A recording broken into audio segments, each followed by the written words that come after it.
My ex-in-laws and parents cut me off immediately after seeing that my wife cheated on me with the better brother who they all adored and left me in the dirt. But things seem to have gone south because they're all suddenly calling me nonstop, wanting to come see me because brother is leaving for another woman, so it's my responsibility to come take his place again because it's my duty as a man.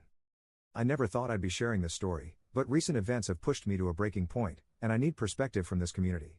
My ex-wife, Julie, 34 female, and I were married for 8 years before everything fell apart. We met in college, dated for 3 years, and had what I thought was a solid, happy marriage. Julie was charming, dependable, and good-looking, the type of person people would look at and think, wow, he's lucky.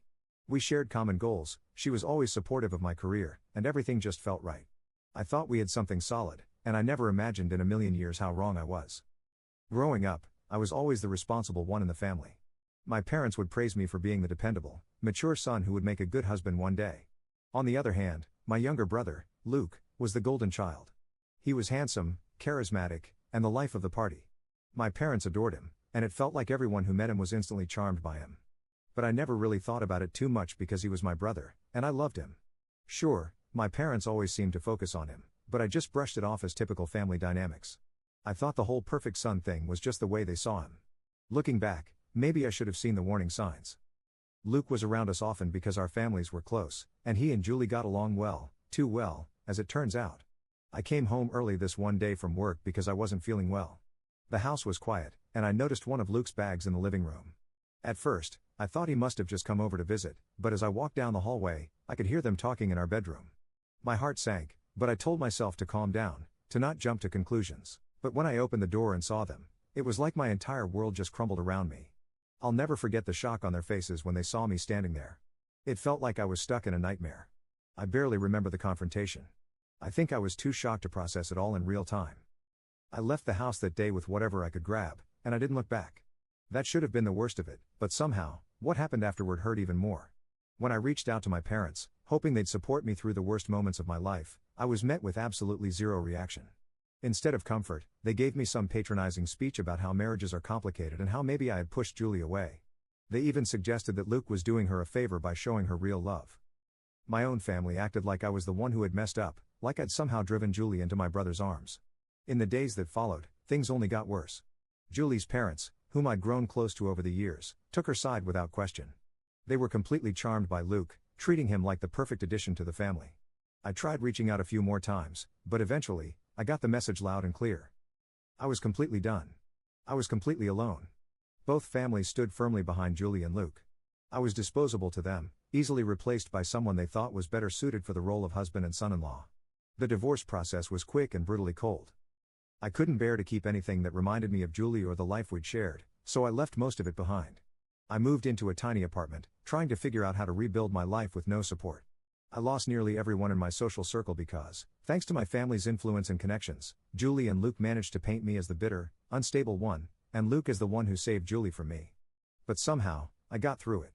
I threw myself into work and slowly started meeting new people, people who didn't know about the mess that had become my life. I found new friends, a couple of neighbors who were kind, and over time I began to rebuild. I'd always thought I needed my family to feel whole, but I learned that I could be okay on my own. I found the kind of strength and independence I didn't know I had. And even though it was incredibly hard, I was proud of myself for getting through it. Just as I was starting to find peace, things took a wild turn. Out of nowhere, my phone started blowing up with calls and messages from my parents, from Julie's family. At first, I ignored them, thinking it was some kind of sick joke or maybe just someone checking in because they felt guilty. But the calls kept coming, so I finally listened to one of the voicemails. What I heard left me absolutely floored. Luke had left Julie. He'd apparently met someone else, another woman who had caught his eye, and walked out on Julie without so much as a goodbye. And now, with Julie left heartbroken, both of our families were scrambling to put the pieces back together. And who did they think should fill in the spot Luke had left? Me, of course. I was the rightful husband, they said. They actually thought I should go back to Julie and take my place, as if I was some kind of backup plan waiting in the wings. The messages were full of emotional manipulation disguised as concern. At first, they were begging me to come back and forgive them, but then their texts started sounding insane. They kept saying it was my duty as a man to give Julie a second chance, that forgiveness would show how strong I was. My dad even said it was a chance to prove my worth as a son, as if I hadn't already spent years bending over backward for this family that tossed me aside. Julie's family chimed in too, saying that she was lost without me and that I should come back to keep the family together. It was as if my own pain, my own betrayal didn't matter. All they cared about was keeping up appearances, as though I should somehow just forget that they'd all abandoned me. I have been so angry because of this. After everything I'd gone through, losing my family, my wife, my social circle, these people thought they could just call me back as if I owe them something, as if I hadn't been discarded and replaced like an old piece of furniture. And the worst part was they acted like I should be grateful for the chance to come back. For a while, I debated whether I should confront them. Part of me wanted to scream at them, to let them know how deeply they'd hurt me and how absurd their request was, but another part of me knew that they wouldn't understand. They never saw me as a person with feelings, just as someone who could fulfill a role they needed. Confronting them wouldn't change anything. They'd twist it around somehow, make it about them, or tell me I was being dramatic. So I've been ignoring the calls, trying to find some peace in the life I've built for myself, but they have been bothering me this whole time. Every few days, I'll get another voicemail, another text message, and it drags me back to that place of anger and hurt. They don't see me as a person with my own life and pain. They only see me as a convenience, someone who can patch up their mess. It's been exhausting, and I'm so tired of feeling like I'm the only one who sees how messed up this all is. Honestly, I know I'm not wrong for refusing to go back, but part of me wonders if there's something I'm missing.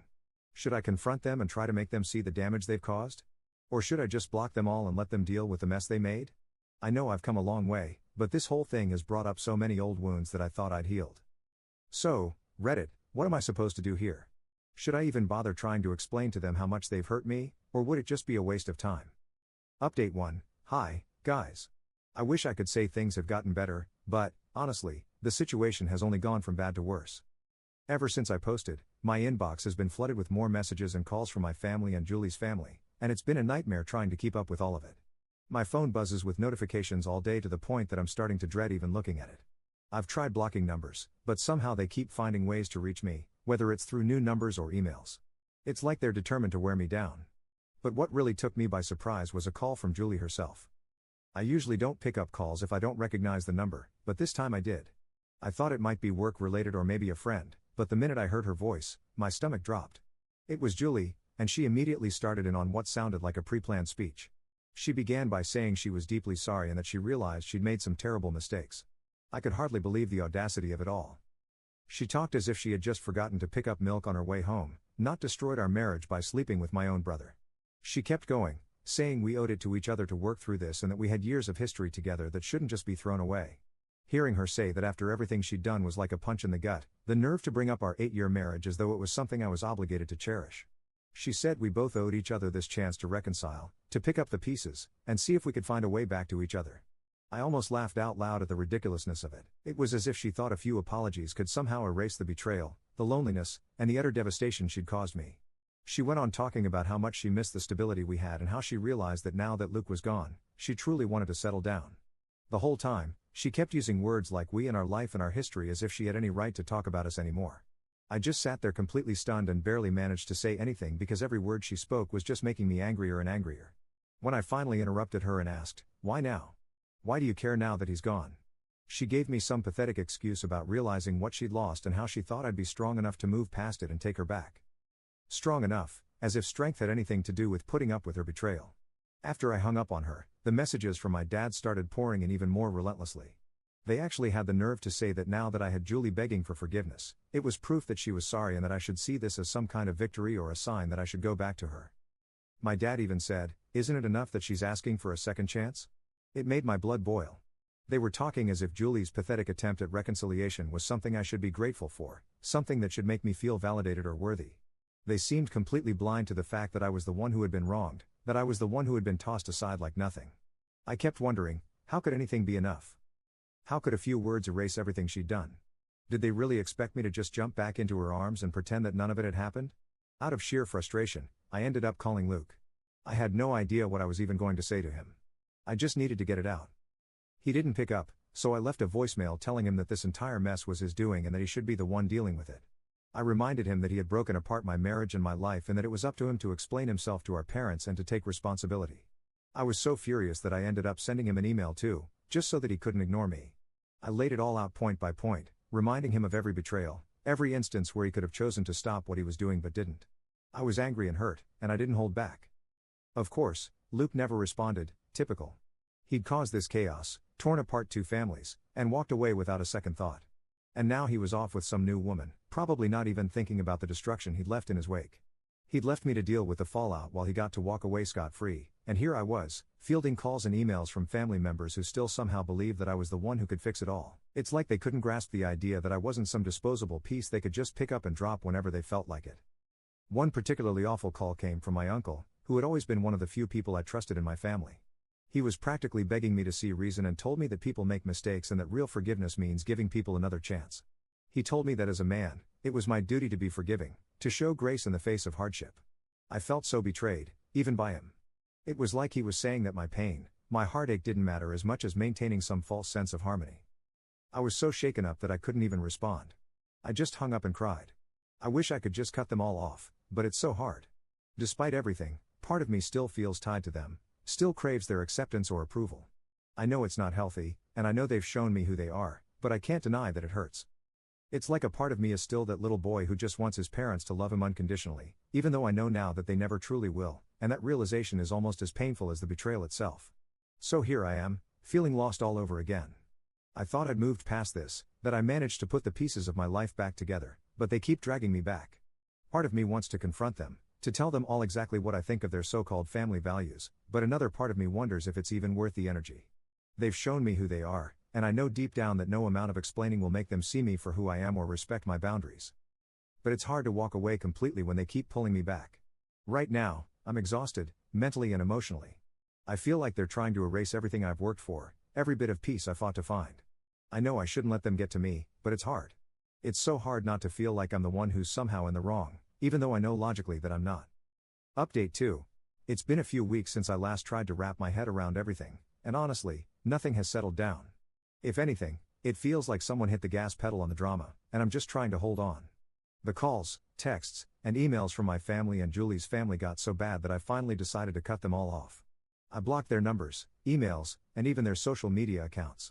It wasn't an easy decision. I needed some kind of boundary, any boundary, because my head was spinning. For a few days, I actually felt like I'd won a small battle. My phone wasn't lighting up every 5 minutes with another attempt to guilt trip me.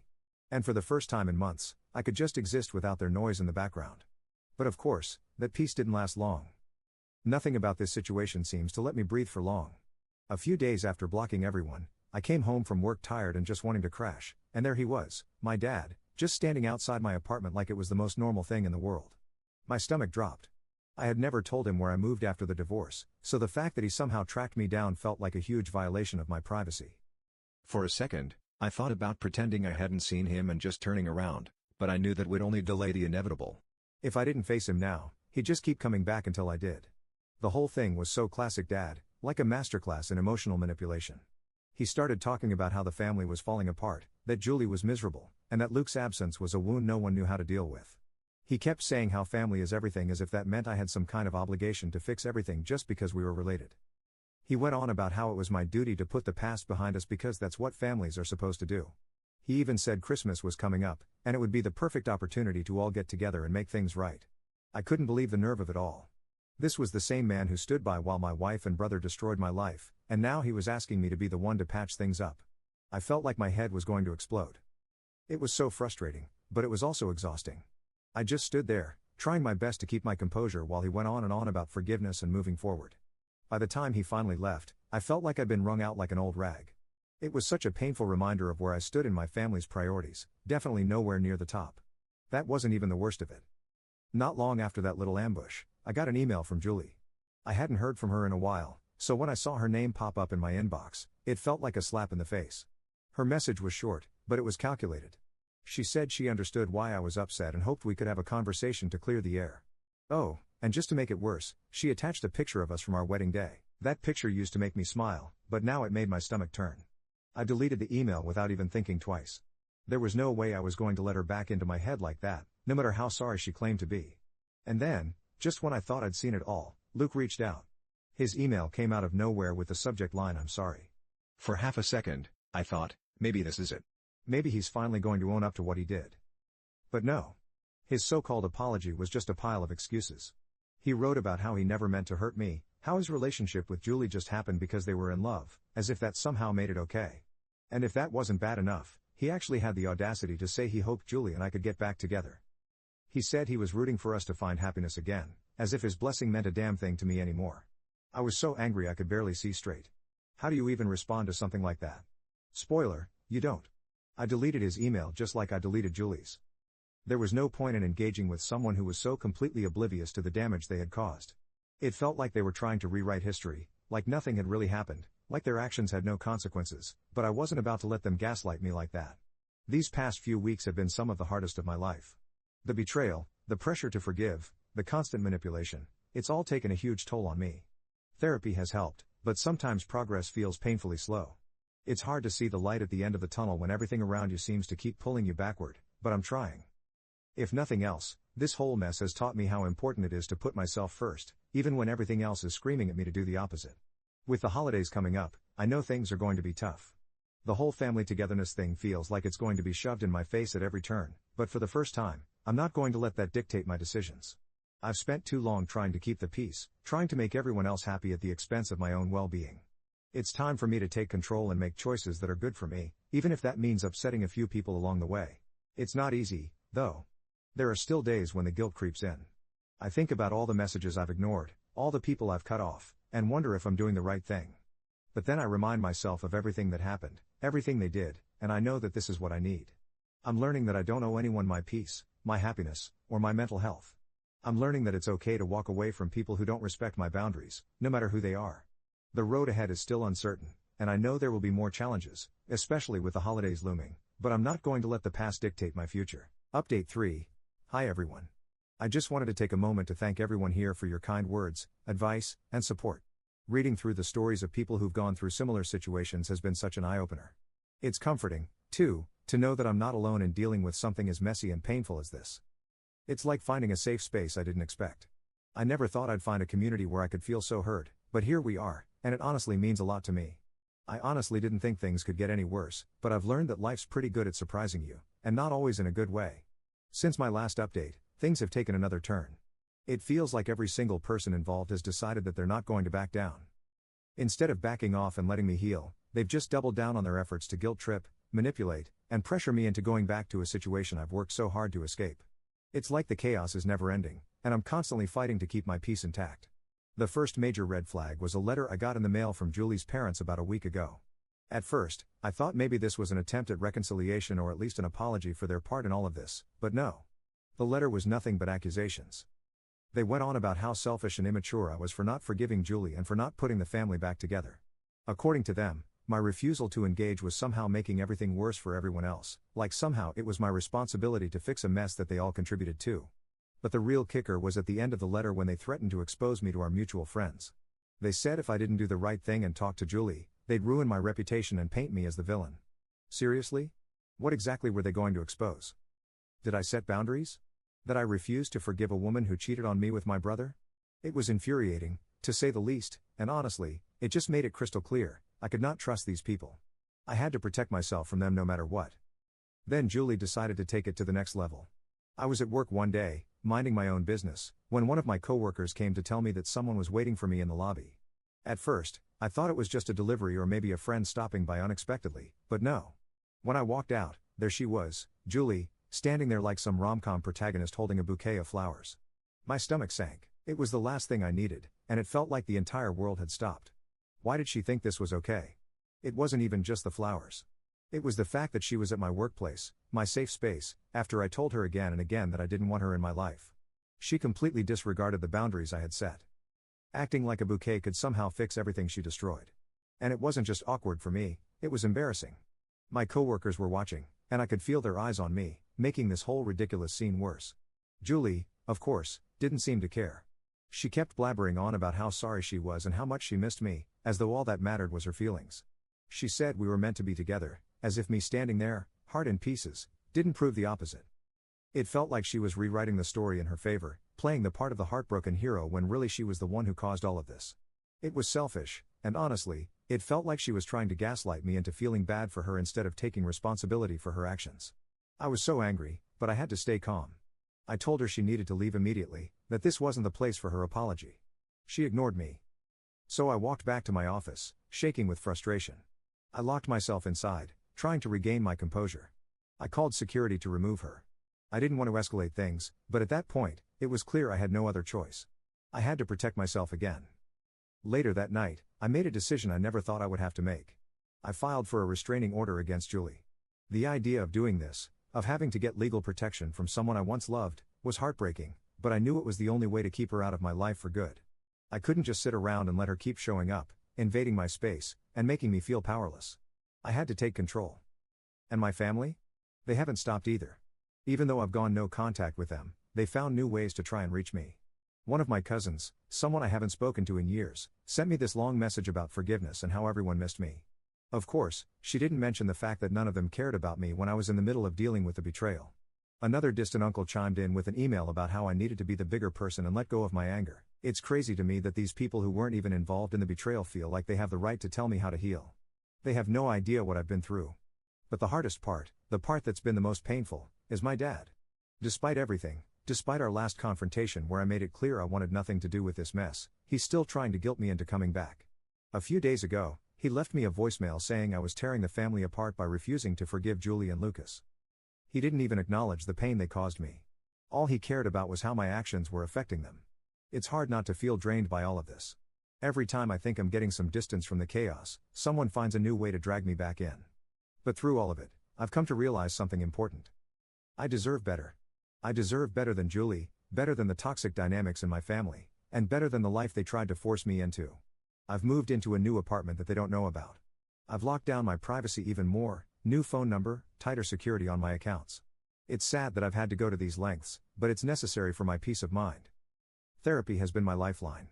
My therapist has helped me understand that it's okay to protect myself, that cutting off toxic people isn't just acceptable, it's essential.